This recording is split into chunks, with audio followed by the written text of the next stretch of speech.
ममता बनर्जी ने पार्थ चैटर्जी को मंत्रिमंडल से निकाल दिया।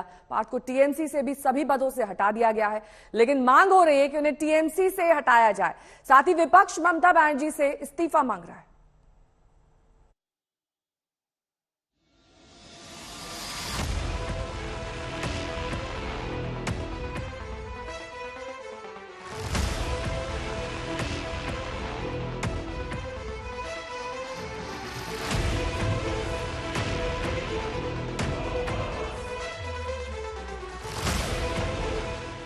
गुलाबी नोटों के ढेर और सोने के सिक्के और गहनों के अंबार में आखिरकार पार्थ चैटर्जी की कुर्सी चली गई।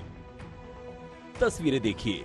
गुरुवार शाम तक पश्चिम बंगाल के उद्योग, वाणिज्य, सूचना प्रौद्योगिकी और संसदीय कार्य मंत्री रहे पार्थ घोष की नेम प्लेट कोलकाता स्थित उनके नवर्ना दफ्तर से कैसे हटाई जा रही है। शिक्षक भर्ती घोटाले में सीएम ममता बनर्जी ने एक्शन लेते हुए न सिर्फ पार्थ चैटर्जी को मंत्रिमंडल से बाहर का रास्ता दिखाया, बल्कि टीएमसी ने भी वो जिन पदों पर काबिज थे उससे भी बेदखल कर दिया। Everyone has been consulted, thoroughly deliberated, and we have reached a consensus.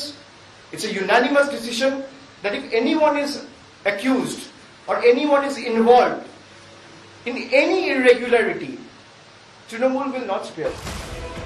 सवाल उठता है कि क्या मंत्रिमंडल और टीएमसी के पदों से बाहर होने के बाद अब अगला नंबर पार्टी से पार्थ की विदाई होगी।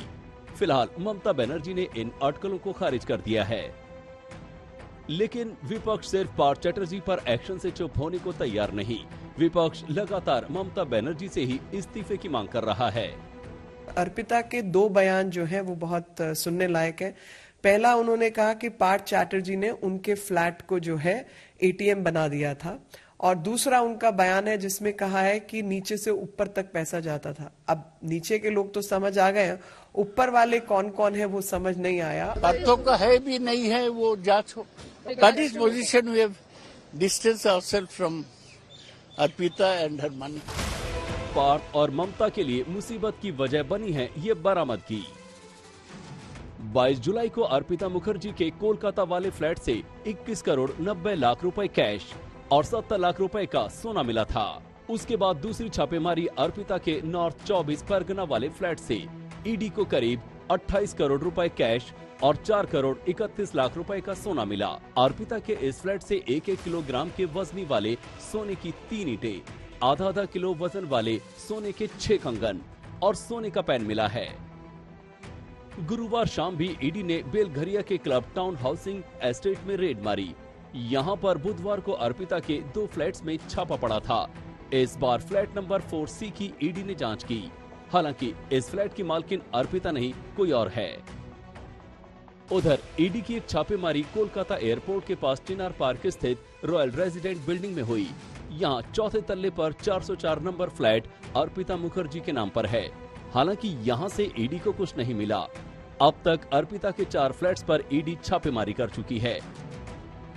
इनमें शामिल हैं डायमंड सिटी का फ्लैट जहां 22 जुलाई को छापा पड़ा, बेलघरिया के 2 फ्लैट जहां 27 जुलाई को छापा पड़ा और चिनार पार्क का फ्लैट जहां 28 जुलाई को ईडी ने छापा मारा।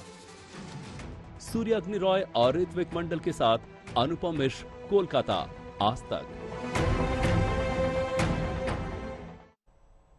सूर्य अग्नि रॉय मेरे सहयोगी इस वक्त तमाम जानकारी के साथ जुड़े हैं। सूर्य अग्नि, देखिए, जब 22 जुलाई को छापेमारी हुई थी तब अकूत संपत्ति का खुलासा हो गया था, फिर आखिरकार इतने दिन लग गए मंत्री जी पर एक्शन लेने में, और अब सवाल ये भी खड़े हो रहे हैं कि उन्हें पार्टी से क्यों नहीं बाहर का रास्ता दिखाया गया।